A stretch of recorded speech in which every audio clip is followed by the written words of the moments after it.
Is the world turning its back on the HIV/AIDS crisis? We talk to the top man at the UN leading the charge against this global epidemic.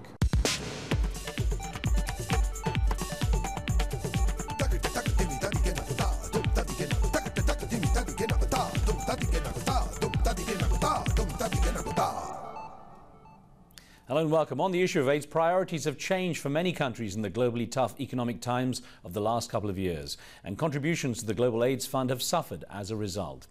With the improvement in drug therapy, HIV/AIDS may no longer be the death sentence it once was for many, but in Eastern Europe, infection rates have risen around 700% over the past 4 years.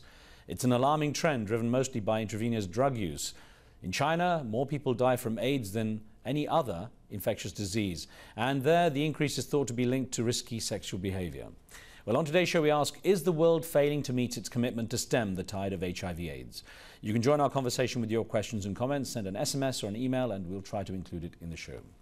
Joining me here in the studio is Michel, the Executive Director of UNAIDS and an Under-Secretary General of the United Nations. Sir, it's good to have you on the show. Thank you very much, Riz. It's a pleasure. Well, sir, the way it looks, looking at the figures, I was looking at the research on AIDS, it seems the rate of infection has gone down and the number of deaths from AIDS is going down.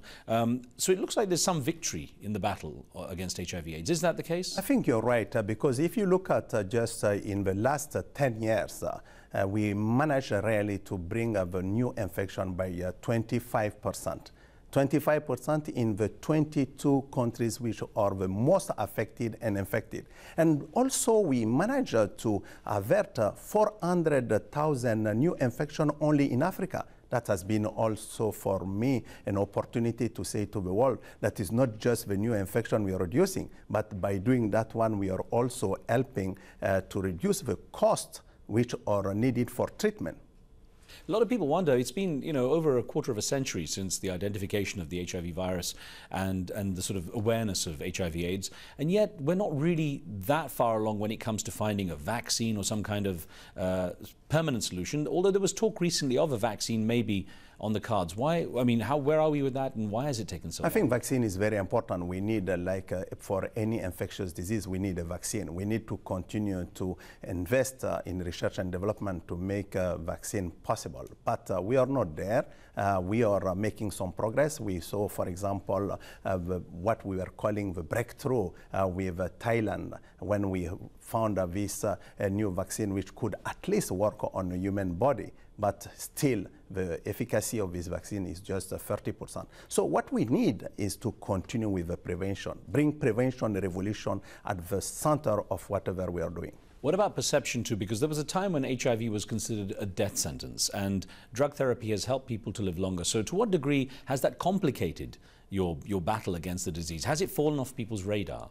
I think for me, what was happening is a good news for the world, because just I remember I was in Uganda when people were dying, when people were not having access to treatment. And that is not far ago.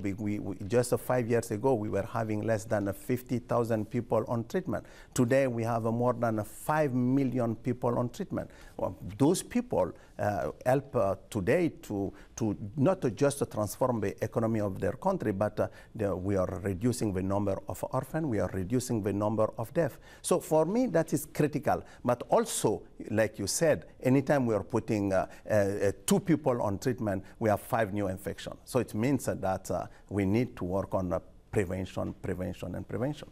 Now, what about countries like India and China, where culturally there's been such a resistance to talk about the disease? And when you look at the populations there, probably 2.5 billion people combined, that's a lot of potential change in the profile of what HIV/AIDS is doing if they talk about it openly, if they reveal what's happening. To what degree are they stopping the old habit of sweeping it under the carpet? I think for me what is very important is that we need to link the science with the social change. Without any doubt, if you don't deal with culture, you don't deal with norms and practice between the society, it's very difficult to address the epidemic. One of the major examples was also in Kenya. Just to give you an example, in Luo areas in the western Kenya, more than 400 years they were not using circumcision. And we know that circumcision scientifically is reducing the number of infections amongst men by 60%. But because we foster the link between science and social change by bringing communities leaders, by making sure that they could be part of the process, we are seeing a growing coverage and demand for circumcision. So the link between culture, social practice, and others is important. Bringing the debate on India and China is important because that is the positioning of women in those societies is very important. And we are seeing a growing risk amongst married women because transmission there is mainly linked to the client of sex workers who are coming back home. I'll touch on some of the issues I know that you're passionate about, but let me ask you about where things stand financially, because donor sort of efforts have really started to fall flat. You had the issue, of course, of European countries giving 500 million less this year. Austria pretty much has zeroed out on that. On top of that, the largest donor, the US, won't be increasing its budgets. When you have these kind of funding cuts, how can you hope to reach your targets to cut the spread of HIV/AIDS by 2015? I think what you're saying is very important. That's why I was just saying that a fully global fund funded is very important for us because we cannot go to scale with the programs we are having. And it's coming at the wrong moment because that's where we are producing results for people. That's where we are seeing hope. We are bringing South Africa after 10 years of inertia. South Africa is launching one of the biggest programs for fighting HIV/AIDS. So it's time for us to have more resources. And I was very happy this morning to hear President Sarkozy announcing an increase by 20% of the resources they will allocate to the fight against those three diseases, HIV/AIDS, malaria, and TB. A couple of emails I'd like to put to you, sir. The first one is from the UK, where Patrick Smith wrote in. And Patrick says, why couldn't countries like the US put the money they used for the financial bailout into AIDS programs or AIDS prevention? And another one came from a viewer by the name of Yasin Hassan, who also asked about the commitment of resources. Yasin says, there seems to be all the will and the money in the world to fight the war against terrorism. What happened to the will and money to fight the war against AIDS? And now, of course, at the recent International AIDS Conference, the United States came under fire for allegedly not fulfilling its commitments on HIV/AIDS. And the Obama, do you feel the Obama administration is meeting its commitments? Has it failed to do? Was George Bush better, as some people say? No, I think for me is what we have to recognize is that George Bush, President Bush, brought these all emergency programs, and they were trying to create a sense of urgency, making sure that we scale up the programs. But today, I think what is important is to bring the concept of a shared responsibility. I don't believe that any nation, it could be US, it could be France, or any other nation, alone can resolve the problem of global health. What we need is to make sure that we share responsibility. The African countries, when they went to Abuja, when they decided to have 15% of the resources allocated to health, that is a part of their responsibility. They need to fulfill that also. I'm looking for a world where we can bring, this funding mechanism through a shared responsibility with mutual accountability. If not, it won't work. We saw that with emerging nations which are happening. India, for example. 87% of the people who are on treatment today in the world are in treatment because of generic coming from India. It's interesting what you say about Africa, because I want to put an email that came in on funding that was looking at, that is skeptical of why the financial burden for HIV/AIDS has fallen on the West. Wesley Tiku in the USA wrote in saying, what has been done to force African leaders to use their natural resource wealth to help those affected with AIDS without asking the West to save them?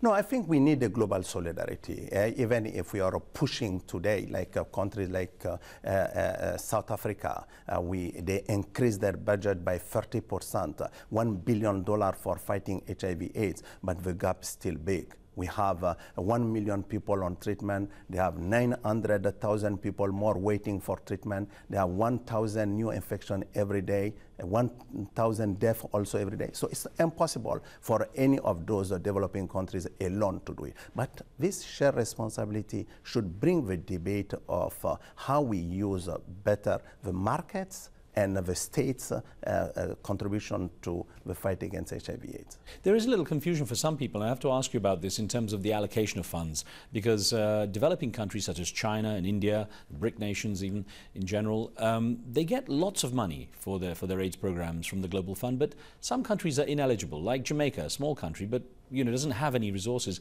So people often ask, why do these big emerging countries that seem to be doing well not take more responsibility? Shouldn't they be contributing rather than withdrawing? I think it's a very important question. We are organizing a side event with China, where the premier of China will be to look at a little bit what I am calling the emerging partnership. And I think it's important to look at what could be the contribution of those big nations.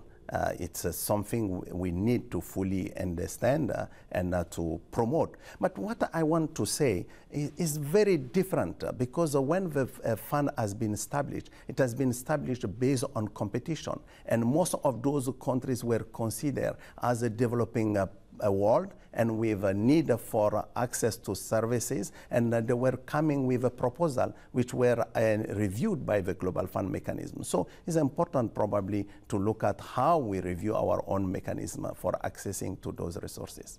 So I'm going to ask you to stand by. We take a short break here. When we come back, is it possible to eliminate the terrible legacy of mother-to-child HIV transmission? Don't go away.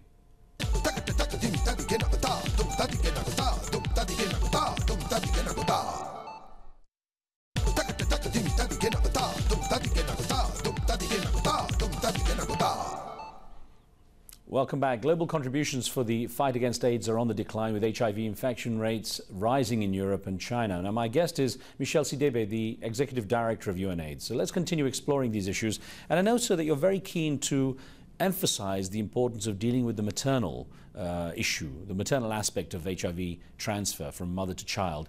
What specifically do you think, what steps can you take to really take care of this terrible legacy? You know, we have 400,000 babies born every year with HIV only in Africa. And it's not happening in the rest of the world. And I personally believe that we can stop this transmission. It's possible because we have the drugs, we have the technology, and we are seeing that happening in a different part of the world. And a third of those children will die before their first birth anniversary. So which means the rest of the children who will be with us will be on drug for the rest of their life. So for me, what is important is more than the political commitment is to make sure that we mobilize all the energy at the country levels, at all the constituency to just make sure that mothers are having access to information. So then they can have testing and knowing their status and having access to treatment. So we can save, of course, a baby to not be HIV positive, but we can keep the mother alive. For me, is the best program for integration. Reproductive health, dealing with violence against women before, and making sure that we reinforce also health system. And presumably also getting rid of the stigma, because many of those who live with HIV are ostracized in the community. So you suddenly have communities that are broken apart. I think that is the new face of this epidemic. I am very scared with what I am seeing, because in most of the part of the world, instead universal access for most at-risk population, what we are experiencing is universal obstacles. They are, because we have laws which are 80 countries with homophobic laws. Right. But those, they have to hide themselves. They don't have access to treatment. You go to Eastern Europe today and Central Asia, more than 65% of the new infection last year occur amongst the drug users.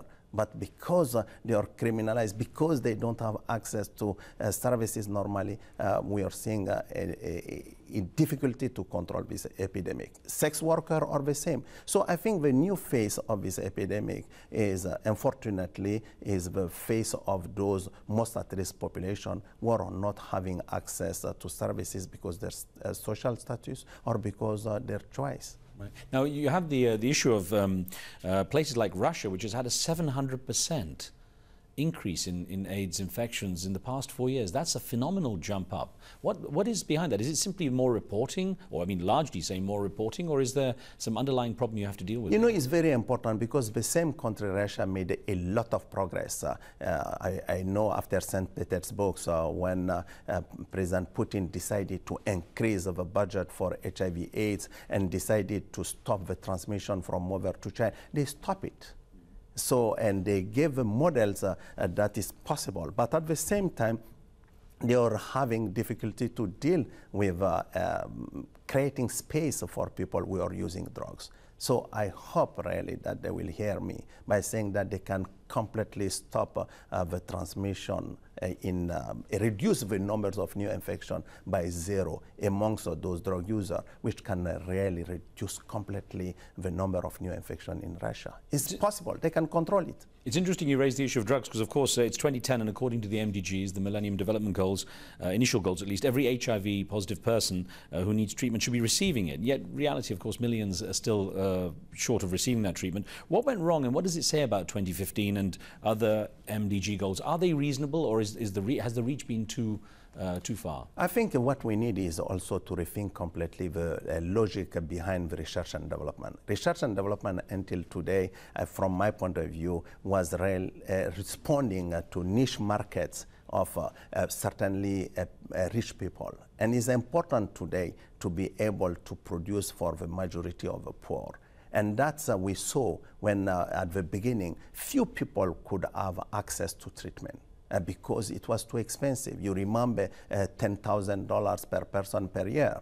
But because we managed to make a shift in the way we are dealing with drug production by making generic, we increased the number. Today we are facing a major risk that the people need to move from first line to second line to third line, and the resources will not be there, and it's not sustainable. So we need a new model. That's why I was calling for treatment 2.0.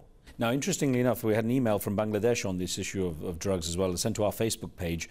Mohammed Munshi wrote in saying, the pharmaceutical industry has made huge profits producing expensive drugs to alleviate the worst effects of AIDS. Where's the incentive to find a cure? And I wonder, do you think the pharmaceutical companies should all universally take a look at themselves? I mean, you say you're using the more generic drugs and you're able to tap into developing world industries, but should this be a responsibility in the West not to exploit what is really a terrible condition?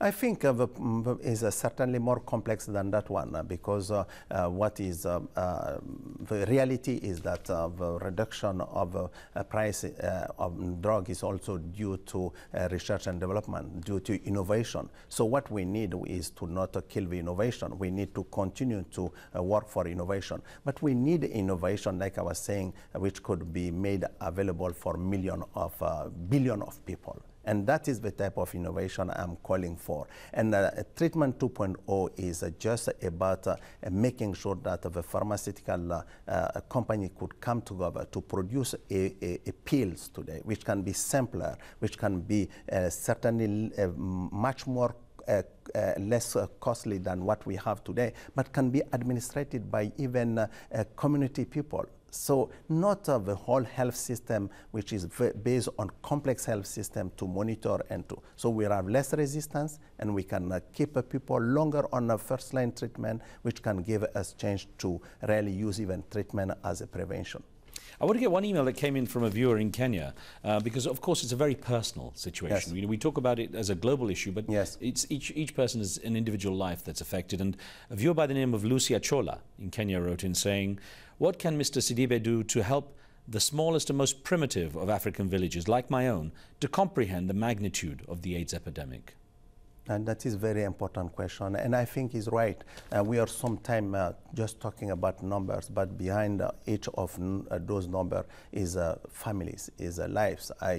And what is very important for us is not to forget that the fight against HIV/AIDS, we will win that fight when we will really reach community levels, when we will be able to transform the view of those people around sexuality. How we will make sure that, like the revolution we saw with prevention with young people, It happened because the relation between parent and children changed about sexuality, because parents were capable to really share information, critical information to help them to protect and to make sure that they can be taking their responsibility when they're dealing with their sexuality. That is the same type of shift which need to happen at community level, bringing community leaders, making sure that this all leadership is also transferred there. Now it's interesting you talk about that, because it's about the education here you're referring to, and the transfer of knowledge. You mentioned earlier the issue of criminalization, which really affects HIV/AIDS in a big way. Now there's still a lot of skepticism around, and there's a lot of those who still see it as a great stigma that needs to be dealt with. And I wonder, when you come across an email like the one about to read to you, how you react. Because we have Arnie Benjamin in South Africa saying, AIDS is in many ways good for Africa. It's the only thing keeping the population under control. Yes, but I think that is terrible. Terrible statement for my point of view. You know, when you have completely the governance system collapsing, when you have a country like Botswana would have today life expectancy of 64, we still have 40 as a life expectancy. I think we should not think like that. It's a crime to say that. What is very important for us is to make sure that we think about AIDS as an opportunity to transform the society, opportunity to deal with other disease, bringing integration, making sure that we don't deal with AIDS in isolation. For me, AIDS is an opportunity without any doubt, but we cannot say that is keeping the population low, and maybe it's a good news for us. Can you, in your role as the head of this agency, rally the people against the donor fatigue in the light of disasters that have taken place, in the light of so many issues trying to eat into your resources? Are you optimistic? And just in a short thought, I am optimistic, because what is making me continuing to fight for is not so much this big debate around resources. It's about the face of people I am meeting in the field. When I am in Nigeria, when I am meeting this man who could say to me that, just 10 years ago, I was on my bed death, and today I am married, have children, and those children are not HIV positive. And I want that could happen to millions of other people. For me, that is important. We should not lose those faces. They are so critical in whatever we are doing. Michel Sidibe, I wish you a lot of luck with your work. Thank you very much. Thank you very much. Thank you. Thanks. Thank you for being with us with your questions. Don't forget, you can follow the show on Facebook and share your feedback on the topics we cover. Be sure to post your questions and comments for our guests. That's it from me and the team in Washington and New York. We'll see you next time.